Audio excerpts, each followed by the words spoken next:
Media Indo Kreatif. Nah, saat ini saya ditemani host satu lagi yaitu Bang Iqbal. Bang Iqbal, kabar Bang Iqbal? Alhamdulillah baik. Asik. Ketemu lagi kita. Siap. Oke guys. Nah, saat ini teman-teman Media Indo Kreatif, kita kedatangan tamu spesial, sahabat kita, keluarga kita dari penyandang disabilitas, yaitu Mbak Endang. Halo Mbak Endang. Assalamualaikum. Assalamualaikum. Assalamualaikum. Waalaikumsalam warahmatullahi wabarakatuh. Mbak Iqbal, kalau kita lihat Mbak Endang, Mbak Iqbal mau nanya apa dulu nih? Yang pertama mungkin rasanya ketika menyadari menyandang sebagai disabilitas itu kapan sih mulai tersadarkan? Tapi sebentar dulu Mbak Endang, Mbak Iqbal, ini kalau Mbak Endang berarti disabilitasnya disebutnya apa Mbak Endang? Little woman. Oh, Mbak Iqbal tuh little woman. Little woman. Karena perempuan, kan? berarti ada juga yang laki-laki little Little man apa little boy? boy. Kalau laki-laki Little tetap boy. dipanggil boy. Boy juga. Oh.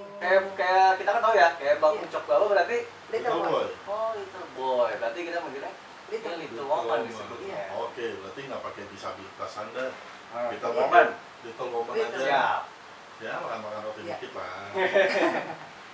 Ya, lanjut Bang Iqbal. Ya, gini Mbak Endang. Saya pernah beberapa kali bertemu dengan teman-teman little woman dengan little boy ini, ingin mengungkapkan apa sih rasanya gimana sih, karena mungkin dalam prosesnya itu kan menjalankannya tidak mudah. Siapa yang mengharapkan Betul. seperti ini kan gitu. Iya. Nah, saya yang pertanyaan ini yang pertama adalah Mbak Endang ini tersadar dalam diri sendiri kapan sih merasa oh ternyata aku nih little woman nih, gitu. Itu mulai kapan sih? Dari 3 tahun usiaku, aku masih bisa bertemu dengan anak teman-teman, masih bermain sama teman-teman yang di rumah. Gitu, tapi mereka nggak mengejek aku gimana gitu. Lu kecil, lu pendek, lu gini, enggak gitu. Tetap kita main gitu. Tapi emang aku orangnya dari kecil itu orangnya aktif gitu. Jadi bahkan kalau misalkan ibu aku itu orangnya kalau melihat anak itu bukannya nggak mau dikeluarin. Kali kalau misalkan anaknya keluar pintu keluar, tuh anaknya bakal kabur kemana gitu. Terus gitu. Soalnya saking aktifnya. Lari. Nah, kalau misalkan dia keluar, aku lari dari dalam rumah sampai keluar itu langsung larinya ke comberan. Nah itu jatuh, gitu terus bocor. Dan makanya kalau misalkan itu pintu selalu ditutup kayak gitu. Dan kalau udah sore lagi keluar lagi di rumah aku itu dulunya punya kolam ikan gede banget. Nah itu jadi sampai terakhir itu aku jatuh di kolam ikan. Terus akhirnya langsung sama bapak diuruk aja, udah ditutup aja dah daripada nanti celakain kayak lagi, gitu ya. Untung masalah ngambil. Nah itu. Bukan. Oh iya. Nah itu. Beda, tapi kalau ngomong tadi masa kecilnya lari terus sering keluar comberan, itu Bang Iqbal jadi keinget masa kecilnya. Iya. Gimana Bang Iqbal? Timbung sawah. Pernah naik sepeda dulu, namanya kita punya sepeda nggak pakai rem udah seneng banget kan. Iya. Itu ngeremnya pakai kaki tuh. Iya. Ya naik 3, bobotnya gede. Sendalnya tipis aja numpuk ke kaki. Yo. Itu nancep semua kepala kita. Iya. Ya alhamdulillah sih masih laku juga gitu. Beda lah ya sama anak Iya. milenial zaman sekarang berarti ini. Bang Iqbal. Iya. Ya Mbak Endang lanjut nih ya, dari 3 tahun itu sudah mulai merasa ya. Jadi Iya. oh ini saya ini little woman. Aku nggak tahu namanya di teman itu belum baru udah setelah kesininya. Iya. Itu gitu. Terus cuman aku mikirnya gini, kok aku beda gitu di Iya. antara keluarga gitu. Terus gitu, kenapa aku begini gitu, kenapa aku begitu, terus gitu. Tapi orang tua selalu bilang itu ciptaan Allah gitu. Iya. Nggak usah diituin, nggak usah kita sakit hati atau nangis ya apa gitu. Ya. Itu ciptaan Allah gitu. Kita nggak perlu kita takut gitu. Nah, Kalau gini, misalkan di umur 3 tahun sudah dipotong. Di umur 3 tahun itu terasa atau merasa aku berbeda nih Itu yang pertama kali dirasakan apa sih? Kakak-kakak aku tinggi. Nah, karena kan tinggi pertumbuhannya nih, Ya. kan Aku tidak. melewati hari per harinya itu kan nggak langsung ekstrim. Oh, aku nggak nambah lagi kan nggak gitu. Ada proses penambahannya, ada waktunya tuh. Itu dari range-nya dari 1 minggu ke 1 bulan atau ke tahun atau 2 tahun gitu. Ya setahun kayak gitu, terus gitu. Udah kayak perasaan kok segini-gini aja gitu. Terus kayak gitu. udah mulai Terus, terasa tuh. terus gitu. Terus kata ibu, ini ciptaan Allah, ya udah. Kita nggak boleh Nggak usah ekstrim. komplain, gitu. Kenapa nggak usah melawan takdir, Iya. gitu. Kita nikmatin aja. Yang jelas ibu dan bapak masih nerima, Iya. masih istilah kata ngelindungin kamu lah, gitu. Gitu nggak kayak orang-orang lain, untungnya nggak dibuang gitu. Emang Untungnya ada kan ada kalau juga? misalkan itu banyak, iya. Mungkin Kayak- gini, penyisan. Ya, Ini kan perjalanan Bang Enda ini dari mulai tersadarkan sampai ke dunia pendidikan. ya Gitu sampai kan, dia masuk Pak. sekolah ya. Nah, Nanti. nanti yang ekstrim belakangan, kenal aja. Ya kira menurut Bang Ihsan di pendidikan formalnya seperti apa nih menurut Bang Ihsan? Ya kalau zaman sekarang sih ya, jangankan yang anak-anak punya keterbatasan ya.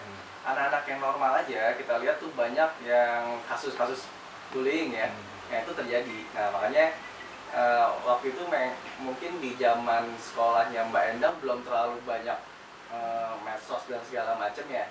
Nah kalau zaman Mbak Endang dulu pas saat pertama masuk sekolah gimana dibandingin dengan teman-teman waktu itu? Aku waktu pas masuk sekolah itu sempat susah. Itu TK atau SD? TK aku bisa. Oh ya, karena belum terlalu inilah ya, belum TK terlalu banyak bisa. perbedaan. Masih sama ya? Iya, cuman Nah. karena dulu TK itu nggak banyak ya Om. Ya. Gitu kan, karena TK di sana di rumah itu nggak banyak. Nah, nggak kayak sekarang. Ya. Kalau dulu TK itu cuma hanya ada kalau nggak salah 1 doang. Gitu kalau nggak salah gitu kan. Terus aku TK di situ. Nah, aku nggak betahnya karena duduk di bawah kan. Ya. Nah itu, aku nggak mau TK lagi gitu. Aku abisnya duduknya di bawah, aku susah duduknya. Aku bilang gitu. Oh ya udah gitu. Tapi nggak apa-apa lah gitu. Terus nanti daripada kamu nggak bisa sekolah gimana katanya gitu. Oh ya udah, akhirnya aku lanjutin. Terus gitu aku TK Nah, tetap. terus Pak SD gimana? Terus Masuk SD? waktu masuk SD itu paling hal yang sulit banget. Nah, kenapa sulitnya? Karena nggak bisa diterima di sekolah itu. Oh, itu sekolah negeri atau swasta tuh? Negeri. Oh, Negeri ya? juga, swasta juga. Oh, saat itu? Iya. Alasannya? Nggak diterima? Karena aku dibilang idiot. Oh, ini udah underestimate ini. Iya, karena Salah ngeliat pemahaman. badannya kecil, terus dilihat Mungkin dia idiot seperti ya. dianggap Just- orang just- hidrosipalus mungkin ya. Iya. just- Padahal nggak seperti itu lah. Iya, terus daftar ke SD ini nggak bisa, daftar SD ini nggak bisa, sampai ibu aku bilang sendiri, Pak, anak aku itu normal gitu, dia hanya kecil gitu, dia bukan idiot katanya gitu. Iya. Terus gitu sampai ibu aku marah-marah kan, kalau bapak nggak percaya tolong dites gitu, dia bisa ngitung, dia bisa membaca gitu, tolonglah gitu. Nggak bisa Bu gitu, ini nggak bisa kata gitu, emang udah ada peraturannya seperti ini. Ya udah gitu. Terus Kak, bapak saya kan abri Ya. gitu. Jadi kata orang tetangga, kenapa nggak bapaknya aja, minta bapaknya aja gitu, maksudnya biar bapaknya yang datang gitu. Ya. Tapi ibu aku nggak mau, soalnya nanti takutnya nanti bisa diterima, tapi nanti anaknya diterbelakangkan Jadi di kucilkan. sekolah sama guru-guru yang lain Iya, iya. gitu. Jadi lebih baik seadanya aja gitu. Ya. Pokoknya anak aku harus bisa Oh, kayak mandiri. gitu. Akhirnya di SD sempat jadi masuknya Jadi aku teman-teman yang seumuran aku udah pada sekolah, aku belum. Nah, terus Jadi aku sempat 1 tahun. tahun dari sekolah. Enggak ya. Dan akhirnya di tahun Dan depannya di itu tahun depannya baru ada yang bilang, coba itu masuk di sekolah di situ, di belakang itu, yang di belakang ya, itu rumah negeri kan. atau swasta? negeri. Oh negeri, akhirnya bisa masuk di situ. Akhirnya bisa masuk, terus kepala sekolahnya baikan. Begini, Pak, anak saya begini. Udah ibu masuk aja nggak apa-apa. Udah nggak apa-apa. Pak dites aja nggak apa-apa. Gitu, dites aja anak saya gitu. Bisa kok gitu. Tanpa dites juga saya udah bisa, saya udah tahu kok gitu. Udah nggak apa-apa ibu masuk aja. Yeah. Masuk. Nah itu di tahun berapa Menang? Saya masuk SD itu di tahun berapa ya? Saya lupa lagi gitu. Oh, pantesan tahu itu saya kalau sekolah nggak terima ini urusan. Ya begitulah.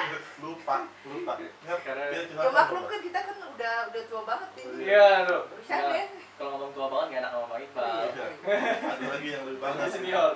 Enggak, maksudnya kita kan juga mengevaluasi kita Iya. sebagai masyarakat biasa, kita mengevaluasi menjalankan pemerintahan ini kebutuhannya untuk masyarakat kan gitu. Betul. Harus ya dengan hati lah gitu dengan hati. Jadi tahu tahun ini yang ikut Janu gitu. Nah lanjutannya Kehidupan saat sekolah ya. kehidupan di sekolah di SD sama ke SMP. Saya di SD bandelnya bukan bandel yang kayak anak-anak gitu. Jadi kan ibu aku orangnya khawatir karena kan anaknya begini gitu loh, takutnya nanti ada yang ngatain atau gimana, namanya pertama sekolah. Terus pertama sih dianterin, besoknya lagi enggak. Nanti ibu jemput kalau kata kakaknya dia yang jemput gitu kan. Ada kakakku juga di situ juga kan sekolah gitu. Nanti biar pulangnya sama kakaknya aja gitu, jadi nggak main gitu. Bisa bayangin Janger ke Mojopahit ya Allah, terus gitu kata si ibu, itu jauhnya minta ampun. Gitu mah aku lihat itu pohon bambu doangan, tapi aku nggak merasa takut. Kalau sekarang sih udah merasa takut banget. Menang, ini untuk pertanyaan terakhir dan sedikit berikan motivasi buat teman-teman di luar sana. Mungkin banyak tadi mendengarkan Mbak Endang, alhamdulillah orang tua utuh. Orang tua utuh. Kan ada juga yang mungkin orang tuanya tidak utuh. Kehilangan seperti kehilangan jati diri. Coba sampaikan motivasi apa untuk teman-teman di luar sana. Silahkan. Buat adik-adik sahabat disabilitas, jangan pernah merasa dikucilkan sama orang-orang yang di sekitar kita, karena kita masih seperti sama normalnya dengan mereka. Tetap semangat buat adik-adik. Saya, Tuhan itu maha baik. Percaya Tuhan itu maha baik. Ya, pasti. Allah selalu dekat dengan kita. Luar biasa. Ya, buat teman-teman disabilitas, jangan pernah patah semangat ya. Mbak Endang ini salah satu inspirator kita, orang yang memberikan inspirasi, memotivasi kita, memberikan semangat kita bahwa Tuhan itu maha hebat menciptakan apa yang membuat kita untuk banyak bersyukur, banyak kita bersilaturahim, sehingga kita memiliki banyak saudara. Tetap semangat seperti tadi Mbak Endang bilang, tetap berkarya, berkreasi, hak kita sama kok. Tidak ada yang membedakan. Hanya yang bisa menilai hanya Tuhan kita yang Maha Esa. Semangat.